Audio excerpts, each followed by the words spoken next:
Good afternoon. We'd like to welcome you to today's program, Women in Law Section's virtual book club meeting, Accounting Backwards, sponsored by the Women in Law Section and the Committee on Continuing Legal Education of the New York State Bar Association. Today's program will run from 1 to 2 p.m. And during the course of today's book club meeting, if you'd like to pose a question to our guest author, please use the Q&A or the chat function in your Zoom portal.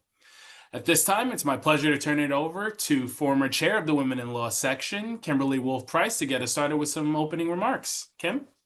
Hi, thanks so much, Ernesto. Thanks for getting us all situated today. I'm Kim Wolfe-Price, as Ernesto said, a former chair of the section, current chair of the Attorney Wellbeing Committee. And we're really excited for today's book club with Jacqueline Friedland, and the book is Counting Backwards. So let me tell you a little bit about the section first, and then we're going to get into our talk about the book. So the Women in Law section is a few years old as a section. As you can see here, we have a number of standing committees with important ways individuals can become involved with our section. Under the new membership model for the New York State Bar Association, you get 2 free sections, and I highly recommend, if you're interested, that the Women in Law section be one that you consider. We're very active in a variety of things. We have our publication, Wills Connect, with some interesting articles and honestly opportunities for individuals who want to write and publish on certain areas. The topics can be sometimes focused on issues that impact women, impact our profession, impact how we practice our well-being. So please, if you have ideas, reach out to us and consider becoming involved with our publication, Wills Connect. You can also stay involved with us from our page on the New York State Bar Association website. And there's a lot of ways you can become involved. Also, please do follow us on LinkedIn for updates on upcoming programming and important dates in history, as well as practice tips and other information. So I really highly encourage you to come join us if you can. If you're in New York City and you like to have a cocktail on a rooftop or a mocktail, please join us for Sips and Sunsets. It's the Women in Law Summer Social. That will be Tuesday, June 24th, as the slide says, from 6 to 8. And you can have the opportunity to meet some of the truly amazing women on the executive committee and network and learn more about the section. So thanks so much. We really appreciate you all listening to that. And now to our book talk for today. So the book is Counting Backwards with Jacqueline Friedland, an attorney turned author. And I'm really excited to be able to talk about this book. I'm going to tell you this, Jackie. I think I had all the emotions. I was angry. I was sad. I was worried about Jessa. I knew from having read the case, some of what happened to Carrie, but not, I love the way you developed her, and I want to talk about that more as we go forward. But would you mind telling us a little bit about first your journey from attorney to author? All right. So hi, everyone. Thank you, Kim. It is a pleasure to be here. I think this might be my favorite way that I have ever been involved with the bar in any capacity. So my journey from law to writing is that it was never my dream or my goal to be an attorney. And as I was working my way through college and had no idea what I wanted to do with my life, I reached the end of my junior year and I went to see my favorite English professor. And I told him that I was thinking about maybe getting a PhD in English and becoming an English professor like him. And he immediately talked me out of it and told me all of the ways that the profession is very difficult and how it's not like it was when he started, and you have to fight for tenure and you have to get scholarly articles published, and there's all these politics on campus that are distressing. And I called my parents and relayed all of this, and my mom said, why don't you go to law school? When you're done, you'll be qualified to do anything. So I sort of said, like, okay, I've always loved school, and my inner nerd would rejoice, and it would delay the inevitable impending adulthood, and it seemed great. Except that once I got to law school, I actually did really enjoy law school.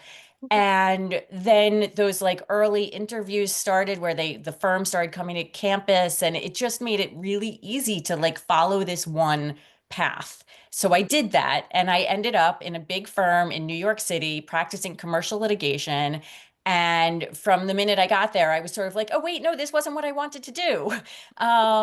And so I also kind of thought like, well, I've made my bed now, and I wasn't going to like quit and have no job and no source of income.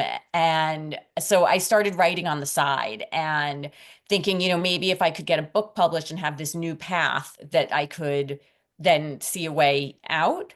But it was also during the period of my life where I got married and I was starting to have babies and it was very busy. And then I was blessed with my first maternity leave. And I thought, here, I'm going to have 3 months and I'm going to write my book then. But I didn't know anyone with children. This was all new to me. And I didn't have any concept of the fact that I was not going to be able to take a shower or eat a bite of food, much less, sit and write an entire novel. But at that point, I had sort of like, I had committed to this, I was going to do this. And over the next 10 years, I wrote a draft of a novel, often saying, you know what, maybe I'm not doing it. Maybe this is a dumb idea. And I'd put it away for a while. But at some point, it was actually when I got pregnant with my fourth child, and my older sister, who was also an attorney, said to me, you're having 4 kids in 6 years. You have to make a decision here. What are you doing? Are you writing? Are you being an attorney? Are you being a full-time mom? What is happening? So she really propelled me. And I said, okay, I'm going to apply to go back to school. I'm going to get my master's in creative writing, where I will have deadlines, I will have peers, I will have mentors, I hope, and I will commit to this plan fully. And so that is what I did. And the year that I finished the program, I had rewritten the entire draft of this first novel. And I got it. That book I published at the end of that year. And so I've been writing ever since.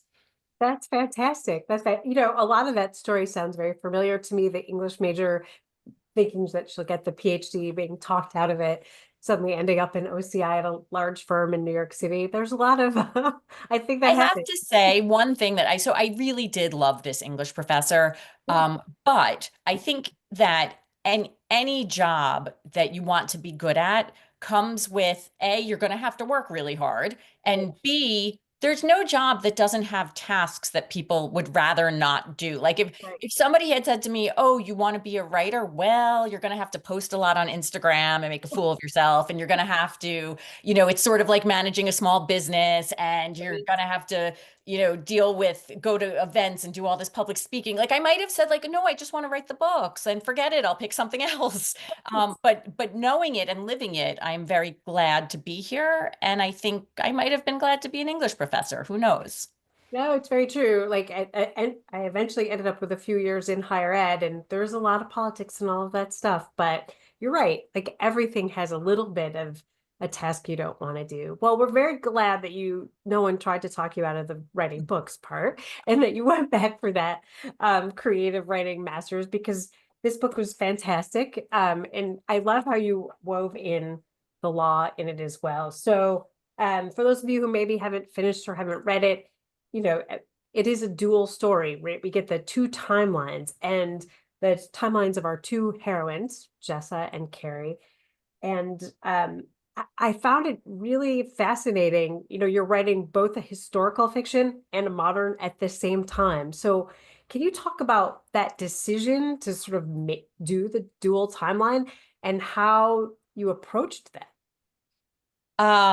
Yes. So I have to answer this sort of from the beginning, which is that I really wanted to tell Carrie Buck's story. I had an assignment in high school that led me to learn about Buck versus Bell.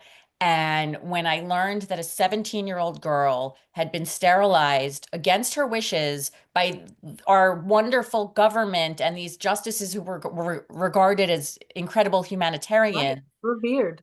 I was 17 at the time myself learning about this. It just really struck a chord with me and stayed with me for decades. And once I actually developed this career as a writer, I'd actually toyed with the idea of like maybe now would be an appropriate time to share Carrie Buck's story, but it never seemed like the right moment. And then in 2020, I was reading the news and I saw this headline that said the uterus collector. And as someone who's always been interested in reproductive rights. I was like, what is this? I clicked on it and read all about how women in a detention facility in Georgia were claiming they were being sterilized without their consent. And my mind, immediately went back to Carrie Buck because I'm like, but it's literally 98 years difference from, now till then. And I'm like, how could this still be things that people are alleging? And Yes. so I knew in that moment that I had to tell both stories and sort of shed light on what is going on, has gone on and is going on, or allegedly is going on. And all of you here can understand that when I first learned about what was the reports coming out of Georgia, I spoke to the reporter as part of my research, who had broken the case. And he told me that the doctor who was accused of doing these procedures is very litigious and had already sued a couple of different people for various, saying various things that he didn't like. So at every book event I have done, I'm very careful to say, I always say the lawyer in me has to say, these are only allegations. They have yet to be proved in a court of law. However, there was a bipartisan congressional investigation that did find that there were abuses in the facility. The facility was shut down as far as for ICE detainees, and all of the women were moved into a different facility, and there was a federal class action filed. So you can make your own decisions based on all of that. Well, that's fair. That's very fair.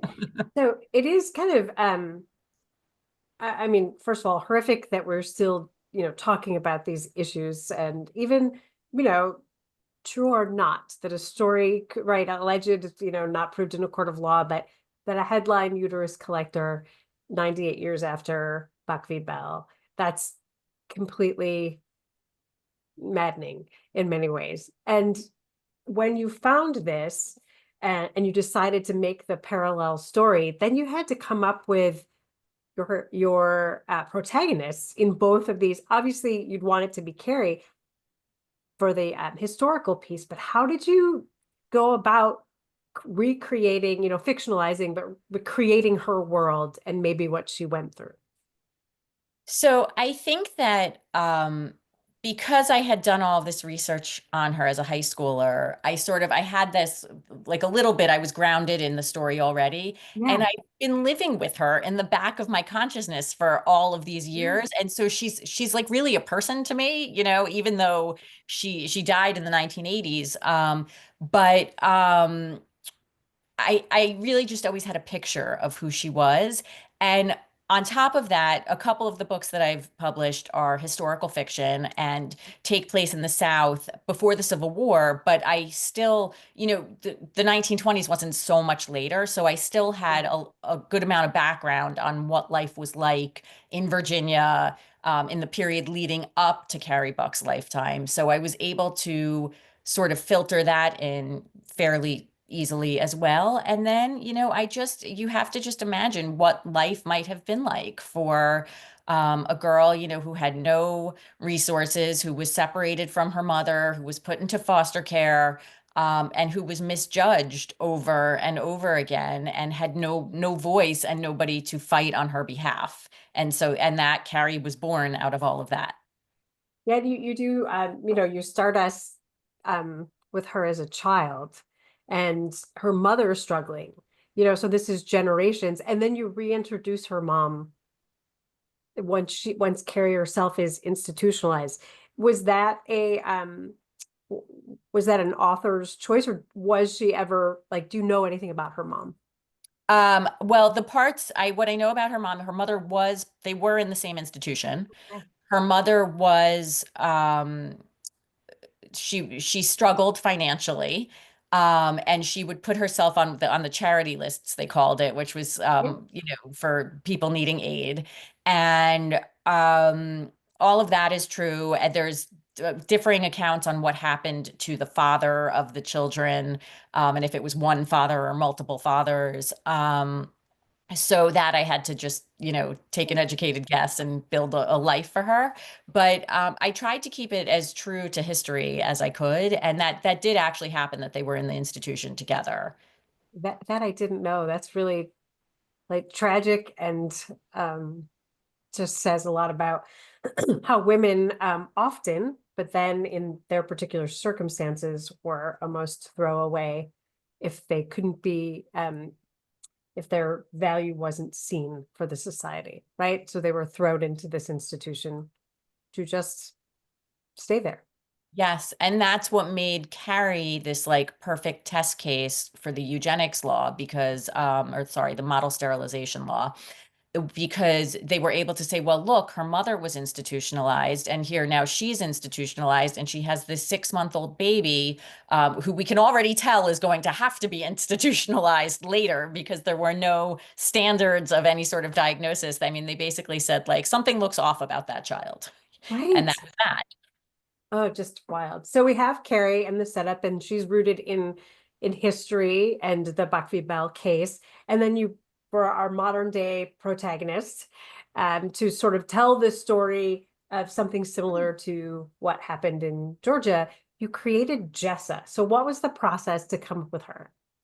So, in a perfect world, I would have really loved to have gone very deeply into the stories of the detained immigrants because I think it's really important, and I would have loved to have been able to share that. But I think we are living through a moment in time where people don't want to hear stories that are so different from the author's lived experience, so to speak. So I was like, how do I create, what would it be like for an American born attorney in New York City where I practiced, to walk into a situation like this? And what would she see and learn and feel? And how much could she get to know these women and sort of try to understand them? And what would that be like? So that was my first, my guiding principle with Jessa above all.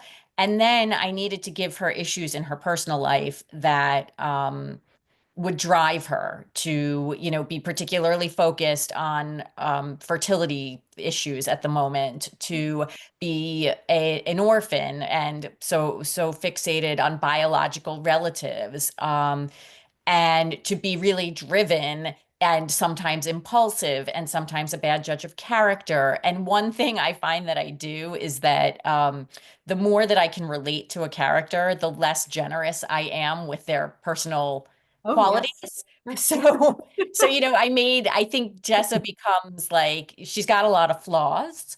But it also allows this story to develop around her and ultimately, eventually, for her to take control of the narrative. Yeah, and she does start with the perhaps common arrogance of an attorney, like, well, I can handle this case, when she takes on the pro bono case that brings her to the prison, that helps her meet the woman, the first woman that she talks to, because it's supposed to be an immigration matter. It's not supposed to have anything to do with fertility and forced sterilization. But at some moment she finally admits, like, wait, I'm not sure I know how to handle this case. I'm going to have to figure it out. And so she starts, I almost see that as part of her process where she starts to investigate herself a little bit and what she wants. Yes, I agree with that completely. And I think that, you see it when she goes into the detention facility and she's just so tone deaf to everything to start with. She comes in her fancy clothes and, Yeah. okay, isn't this so cute? I'm taking an immigration case. And she sort of hasn't reflected at all on the weight of what she's actually, agreed to do. And then it only becomes weightier as she learns more about what's actually going on. Exactly. And then she has to, throughout the process, she wants to fight, but she has nothing on the line the way these women do. And she has to learn that lesson of, sometimes when we're fighting for other people, we have to make sure it's the justice they want, that the justice we seek, right? Like, you have to make sure that it's something that they're willing to risk. So I loved that arc and how you built her, that pathway in your book. Can I read Uh, one quote that made me yeah, just think about myself and lawyer women? do it. It's when they think they may be having an argument, but it says, I'm just pointing out what you're refusing to see. You can't do everything and nobody's asking you to. And I was like, I see. I was like, that was definitely written by a lawyer mom. Sorry, but I could. And by the way, are we sure people aren't asking us to do everything? Because That's exactly what I was thinking. I was like, I'm not, I think they are actually asking us to do everything, but okay. Like, but that what I felt, I was like, okay, I'm gonna like this book. I'm already feeling it like 10 pages in. So we have Jessa and Carrie and their lives and the parallels, the Jersey situation that Jessa's gonna go in and be the pro bono attorney, and then it turns into more Carrie based on the case that we know.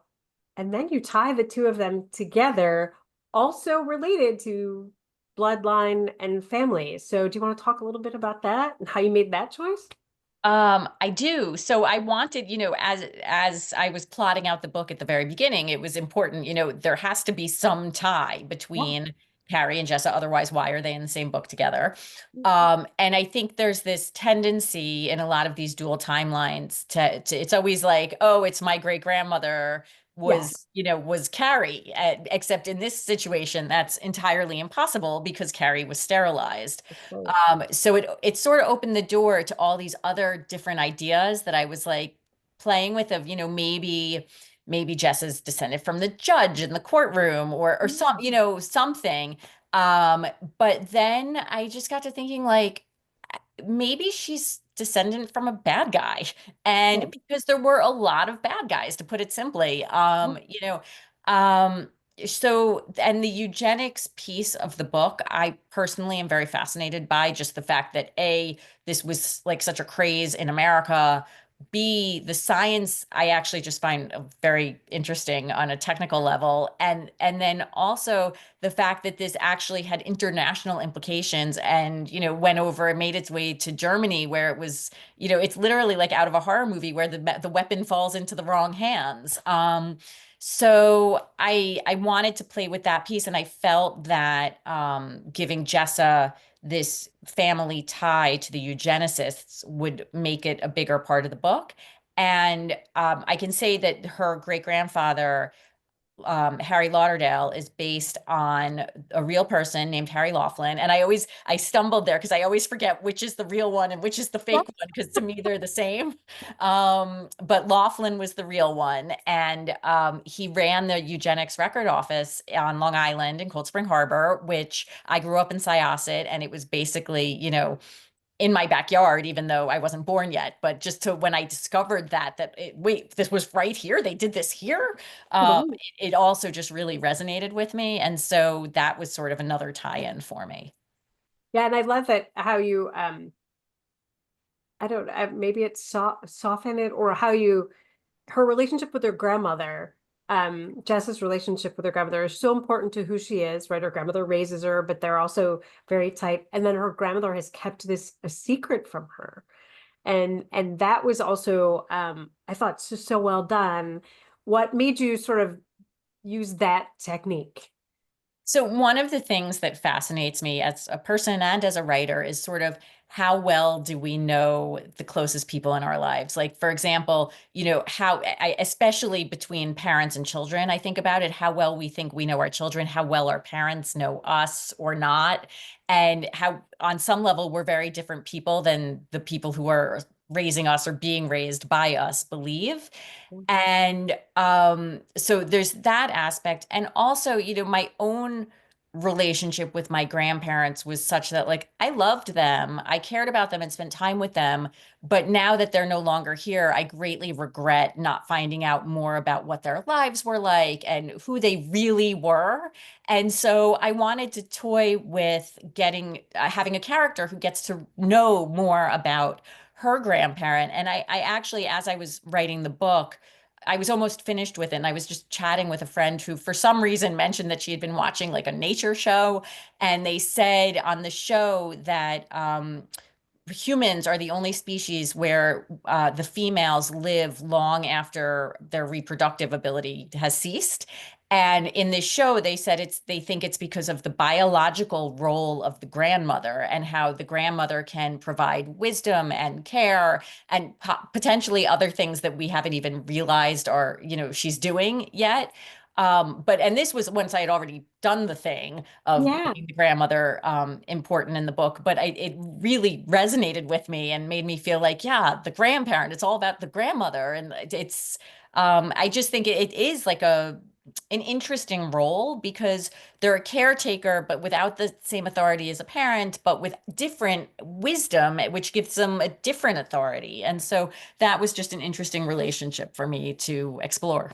Yeah, and I thought you did it so well. It was really interesting to read it, and it did make me think, like, I wish I'd asked my grandmother a lot more questions than I did, right? But she was fun, and I wanted to spend time with her that way. I wasn't thinking ahead, as the sort of the grown-up thoughts that Yes. No, the that wisdom. propel. And it, by the way, if we have this wisdom now as like, at this stage of our lives, just think about how much more wisdom our grandparents had than us, I know. versus, so that's where my head goes. Yeah, no, I absolutely, absolutely. So what we talked a little bit about this when we talked before. Um, Carrie obviously was almost invisible. Like she was living a predetermined life because she was poor. She went into the foster care system. She was working as a domestic, we'll say servant to be kind, in a home. She was pretty. Oh, sorry, I don't know what that is. Okay. And she was invisible almost, right? So living a very predetermined life. If you were born into these circumstances, this is all you can have, and this is where you will go. And in many ways, Jessa was too, right? She was like, I will be the high achieving woman. I want to make a partner by a certain age. These are the things I want to do. I want to have a baby. I want to have this kind of apartment with this kind of closet.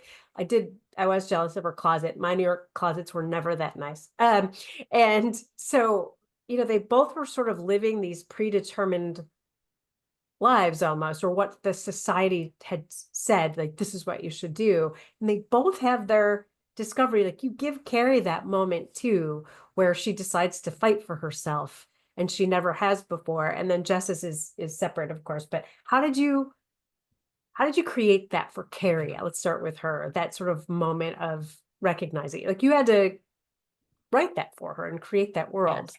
Yes. So it's interesting to me that everything leading up to Carrie's court case was based, entirely on history and books that I was able to read and interviews. And then after she got out of the institution, she, in real life, she went to work for a woman cleaning her house.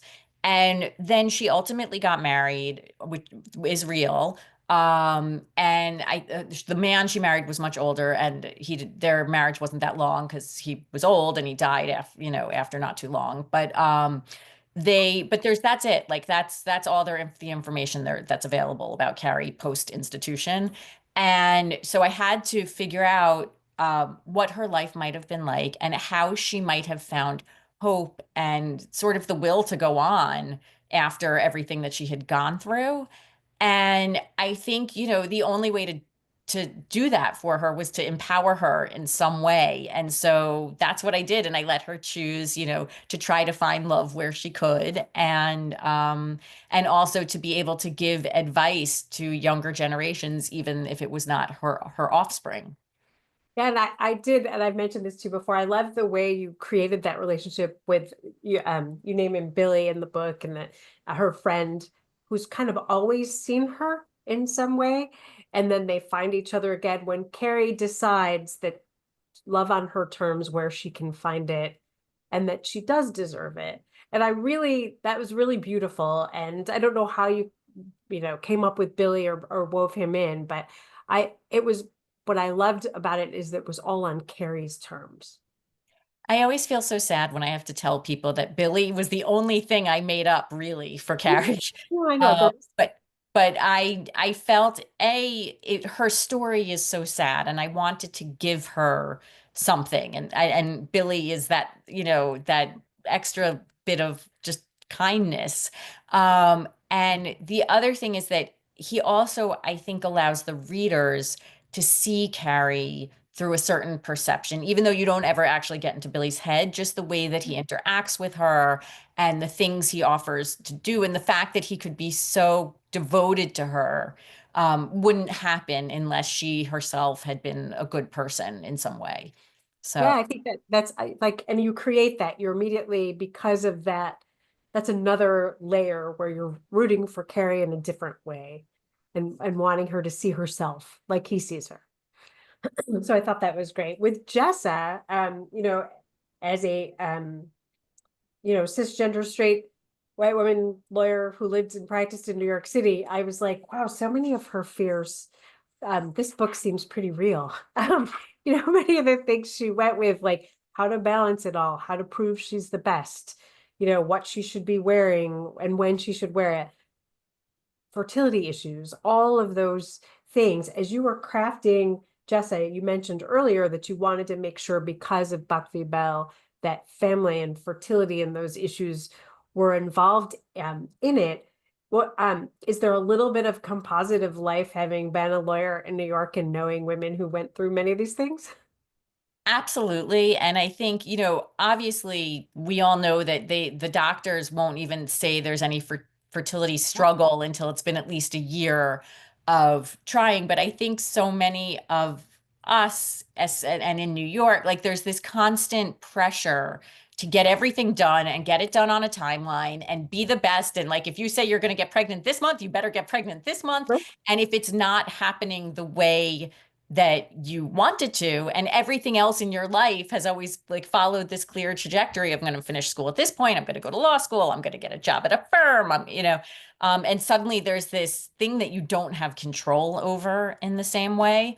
For sure. I mean, I definitely, I was living in the city as I was, learning about what it takes to become pregnant and what's involved in all of that. And then having friends go through it and watching it be much harder for some friends than other friends, watching it destroy friendships when it was difficult for one woman or not for another. And I think for sure that made a definite impression on me.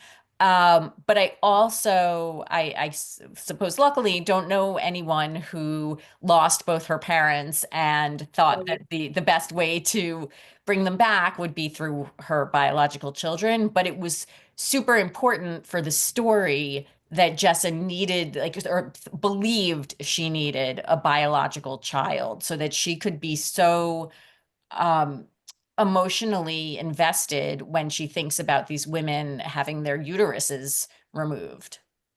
Right, because it's so present for her in every minute of everything that she's doing at that point in time. As you developed her as well, the male characters in the book, who I like, are kind of peripheral, right? Sorry, Dustin, and I get blanking on her husband's name right now. Vance. It's but you didn't make them total bad guys, which I thought was also a way to make the book more human, because everybody has flaws. Everyone's on these self-discovery journeys that Jessa's clearly on in her storyline in the book, but you gave them that grace as well. Was that intentional? It was. I actually, in the earlier drafts of the novel, Vance had been a more nuanced character with more, I would say, positive attributes. And my editor kind of, when she was reading it, said, I really think he's got to be worse. Make him worse. So I did. But I am actually very interested in the idea of like the mediocre marriage where it's, like maybe like it's not great. It's not what you dreamt of as a young child, but but maybe there's a lot of factors at play, and perhaps you'd still be happier staying in the marriage. Maybe it will get better in the future or not, and there's a line where like you should go. But I'm very curious about where that line is. And I think it became clear in the novel where the line was, but I wasn't sure when I started it which way that was going to go. And then when I made Vance worse, it sort of dictated a specific outcome. But that's, I think it's important that like I'm not nobody, but most people are not all good or all bad. And so I wanted to show that also. And I did also like how once Jessa could see herself more, she could see those around her differently. Like she actually asked Dustin questions. You know, he wasn't just the more junior attorney who was in her way and bothering her. Yes. So she became more human. So because reproductive rights are so at the center of this, and the Jess's case centers on the women at the facility in New Jersey who are being sterilized. How did you create those women? What was your process for finding out more about that? So I actually really read a lot about the women who are like the Jane Does of the class action, and where they're from and how old they are and what they alleged happened to them. And I based these women as closely as I could on those specific women so that, I like was really trying to show how crazy some of these circumstances are. Like if you remember Jacinda, the one who's out, she like filled out some forms improperly and then was only in custody for a very brief time and still suffered or allegedly suffered at the hands of the people in charge while she was in custody. Yeah, and it was, a heavy period, I believe, or some of that, like that Yes. wasn't, things were not, serious medical issues. So you just talked about this a little bit, but so much research, right? You had you had the background, and Carrie had been living in your head for a while, but there was more research to do. How do you approach that when you're writing a book? Do you have to like give yourself an outline? Is it like being a commercial litigator where you're like, okay, here's where I want to get, here's my theme, how do I draw that out? How are you approaching that? So it turns out that I actually love research. And Yeah. had I known this about myself sooner, perhaps I would have stuck it out in law longer so I could keep doing the wonderful research. But as a person, and I think probably most attorneys have learned one must outline and one must follow a plan. And this is very consistent with my type A personality. And so when I was working on my first book, I made a detailed outline and then I sat down and I started to write. And by the end of the first chapter, it was like, oh, wait, no, I want to change. I'm going to go in a different direction. So I spent a great deal of time rewriting the outline and, plotting it all out. And needless to say, this happened like 3 or 4 or 5 times before I was like, all right, forget it. No outline. I know how the book is ending and we're just going to see how we get there. And so that is what I have since done with each of my books. I have sort of a question or a dilemma that is the beginning, and I have an answer at the end. And there might be like 1 or 2 other important things that I know are going to happen on the path. Yeah. But the rest is just it's like I build the story in layers. I always am repeating this quote that I heard that your first draft, you should just think of it as you're filling up the sandbox with sand so that later you can come back and build castles. And that I feel that there's so much information I need to know before I can understand what the book really should look like. So I just throw all the sand in and then I start to build a castle. And then I will go back and say, you know what, I don't like this. And I will edit and move things around and redo or, make another theme more prominent and one less important. But I can't do it until I have like the whole story more or less in my head. And I don't have that until the whole book is written. Well, that makes sense because if you're writing the outline and then you decide, like maybe you had started and you would have decided that Jessa's, uh, Carrie's, half brother or sister, turns out it was Jessa's relative, and that's how we made that. Then you change that. Then you have to change everything. So if you have an outline that way, that would have been overwhelming amounts of I agree. change. Although I would love an outline. I would love like a step by step. Here's what's happening in this scene. Here's what's happening in that scene. Whereas, I finish a chapter. I love what I did. And I'm like, oh, but what's happening next? I think that's called a script for the movie. That's where that comes into that's where that comes into play. With all of the characters in the book, I thought you did a really great job of giving even the most evil folks a little bit of humanity. And is that part of your process as you write? It definitely is. I think one of the reasons I like writing to begin with is because humans are complicated. And I think the way that we judge each other and the factors that we use to come to decisions about what we think about other people are sometimes so faulty. And there's certain people, you know, you meet and in the beginning of your relationship, you think they're so great. And the more you get to know them, you realize like, oh no, and versus We other people definitely who met some of these people in the book. right? And then other people who you take an instant dislike to, and the longer you know them, the more you come to enjoy them and respect them, and you know, and then suddenly they're your favorite. And I think that that's just it's an interesting thing to play with in writing to show the way our perceptions of people can change and how this one nice thing that they did could lead you to believe all sorts of things about them that aren't true. That's so true. And sometimes we have to be open if we originally start, you know, not picking on Dustin and Jessa here, but if we originally start with a negative impression, we have to let ourselves think the good thought, right? Because we want that storyline we've created in our head about this person, we assume it will be true. And then when they give us a fact that changes that, we have to let it in. For sure. It's funny, you know, Dustin didn't even start out. He was just, she needed some people at work who, you know, Yeah, you right. interact with people at work. And he was really initially intended to just sort of show various aspects of like her life at work and this firm that was going to become not the best fit for her over time.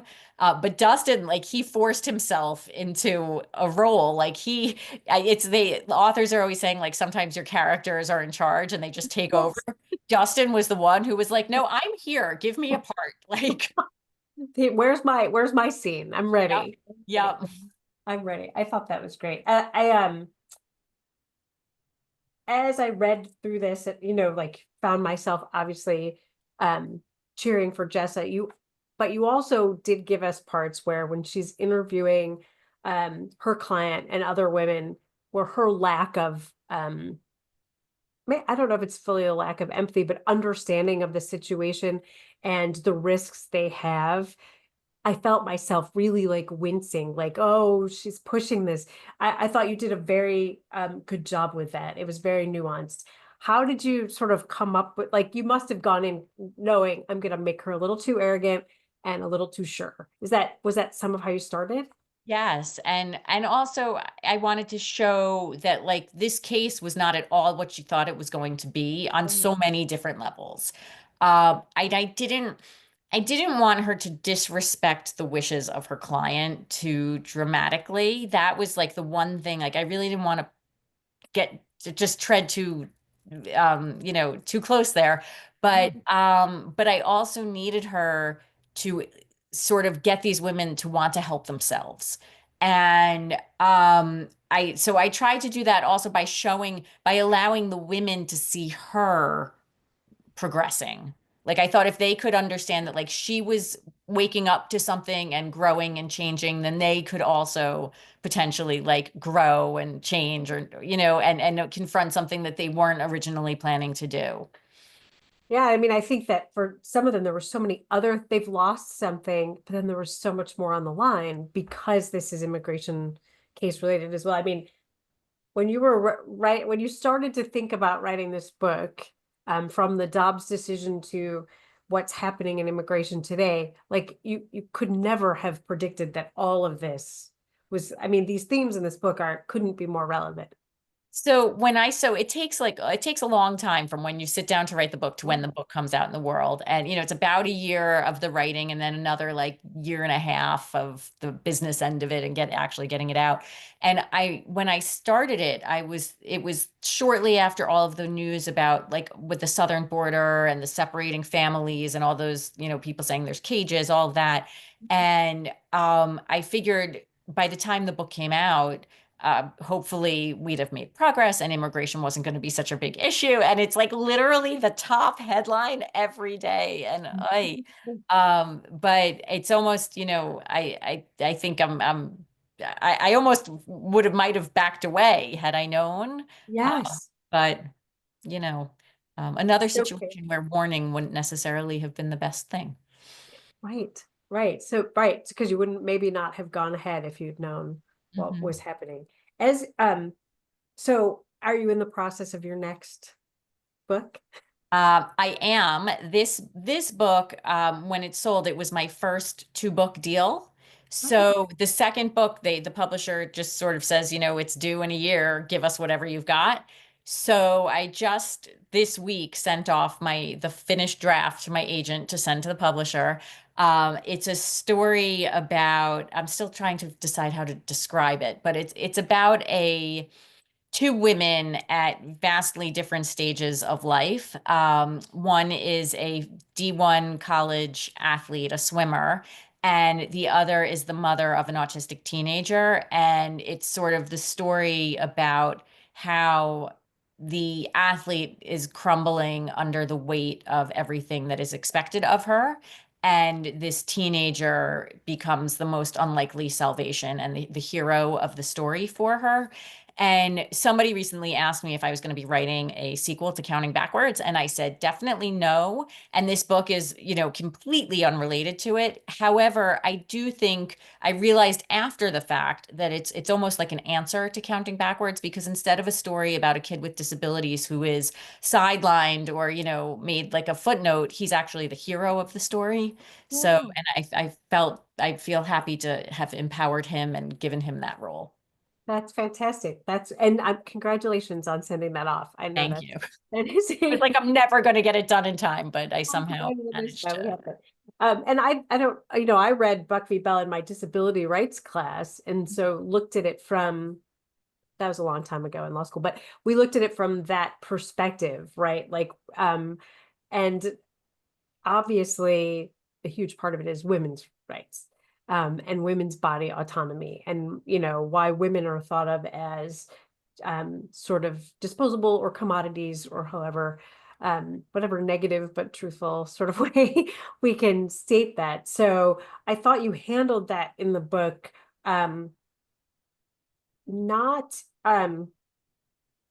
you let people come to their own conclusion, though I only know how they could come to one. Right. You weren't heavy-handed, I guess, is what I'm trying to say. You laid it out like this is what was happening. I actually have been saying about this book that like, I'm not trying to tell people what to think, except that I very clearly think a certain thing. And what I'm trying to do, and like, is there an agenda? Yes, the agenda is I want to open people's eyes. I want to say, here is this thing that is happening. I'm going to give you all the information that I have to share. And now you decide, what do you think about it? Yeah, spoken like a commercial litigator. I hate to tell you that, Jackie. Like, I will put this before the jury and decide. No, I thought you did a great job. It wasn't like, I've now had the opportunity to speak with you, but I thought it was leading everyone, to those decisions. Also, the fact that some of these laws are like, it is still legal in parts of the United States. That is maddening. Yes, there's a lot of states where guardians can seek permission to sterilize, whoever it is they are for whom they are guardians. That could be And the state as guardian, what's right? that? That could be the government as guardian. Oh, exactly, for sure. And they also have never officially overturned Buck v. Bell. It's, and it may never get overturned because I think most of the sterilization statutes have been repealed. So there's not really an opportunity for a case to go up to the court in the same way for them to say, like, this case is no longer good law. But it would certainly be nice if someone would find a way to do that. Yeah, and I also appreciated how you talked about, some of the justices who we were from day one of law school taught to look up to, right? And then you were like, and this person said this in the decision. Like, you highlighted it without again, not heavy-handedly, but just pointing out this is how the decision came to be. Well, going back to people being nuanced, I think even the justices here are nuanced. Like some of them, they made some very wonderful decisions that, helped humanity in all sorts of ways. And I think they believed that's what they were doing here. They were just so very wrong. Exactly. Well, so I didn't see any questions in the Q&A, but I will open it up if anyone thought they didn't want to interrupt us, but wants to ask a question of Jackie. Jayla. Oh, sure. So this book resonated with me on so many levels, as a woman, as an attorney, as an American, as a mom, as a type A person. And you loosely talked in your discussion with Kim about the fertility matters. And I don't know if you realized this in writing it, or if this was kind of one of your primary targets, but the impact I think this will have on that community can be significant. Even people who are not attorneys, or who are not looking at this from an American perspective or from the perspective of women's rights, in that regard, or even ICE detention facilities. You have a line in here at the very end, the last Carrie chapter, and it says, "I would never have gotten those past those days after Vivian died, nor the long years of missing the other children I never had, if not for the way I learned to rely on myself. Billy, he tried, but he was just the icing on top, not the answer itself."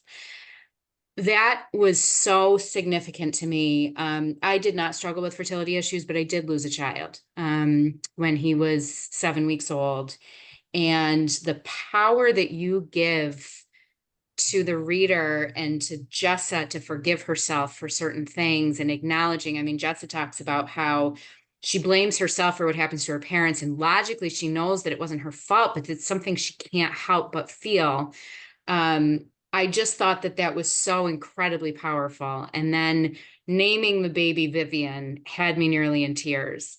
So I just, to the extent you're unaware of how impactful this could in theory be on the whole community of women dealing with fertility struggles and loss issues and miscarriage issues, on top of sterilization issues and abortion rights and whatnot, I just, absolutely fantastic. I read this in a week, and I'm not a fast reader. Could not put this book down. So thank you for your words. Immensely helpful.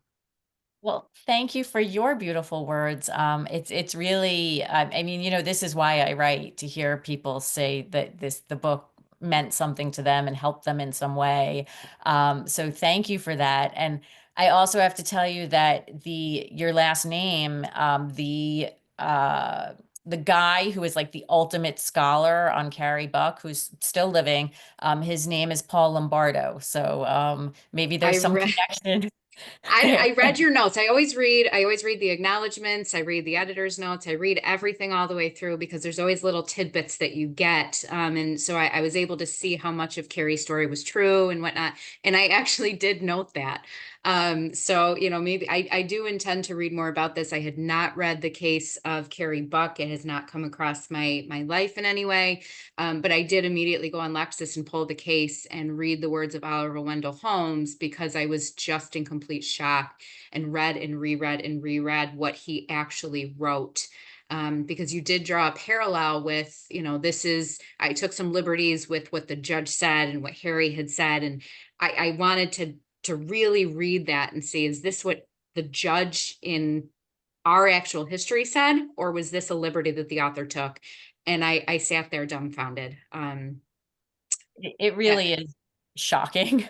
And, you know, I grew up with, my mom was a professor of special ed. So when she was familiar with this case from a disabilities perspective, and I think it just made it resonate sort of all the more for me, that like my mom was devoting her life to working with children with various special needs, who she was fiercely protective of, and, you know, would talk about all of their wonderful qualities. And then there was this case where they were like, no, we don't want anyone else like that. And I also find how the terms of art change over time, and how words like imbecile were actually like accepted in the vernacular as a way to refer to somebody with, you know, intellectual disabilities. And there were distinctions between idiot and imbecile and lunatic, and they were all like, the whole thing is just, yes, I'm with you on everything you said. Horrifying. Yes. But thank you so much. And I really appreciated this opportunity to connect with you. Well, thank you so much. Thank you, Jayla. I definitely found that very powerful. It's an underlined passage, because I can't stop myself, you know, this far into my legal career. Still underlining. I think it's actually the English major in me that still underlines and margin marks. Can't be helped. Can't be helped. I'm like, you can borrow my book, but just know it's like I don't know if anyone else, we have a, we can have a minute or two if anyone else has a question, if they wanted to ask our author. All right, wow. We were so thorough. Thank you. It's the nerd in me. It was my English major nerdiness. Well, I think we're almost at the 2:00 hour, and really, Jackie, appreciate your time so much. I'm gonna just throw out there now that, if you wanted to, oh, thank you, Gail. Gail said she loved the book and wanted to say thank you. If you want to come back and talk about the next book at any point in time, we're very much here and we would love to talk to you about your work. I think of them as book talks, we call it book club, but it's a book talk. It's a way to highlight an author, to learn from the author about the process, and to then become, a lifelong fan of the author's work. So grateful for your Love time. that. It was so nice to be here and to chat with you. Thank you so much for having me. Thank you. We're really excited. Thanks so much, everyone, for attending. Thanks on behalf of the Women in Law section. We hope you will tune in for more events and maybe join our section as well. And of course, and a thank you from Anne came through as well. Join our events and join the section. And of course, keep reading Jackie Friedland's books. All right. Thanks, everybody. Take care.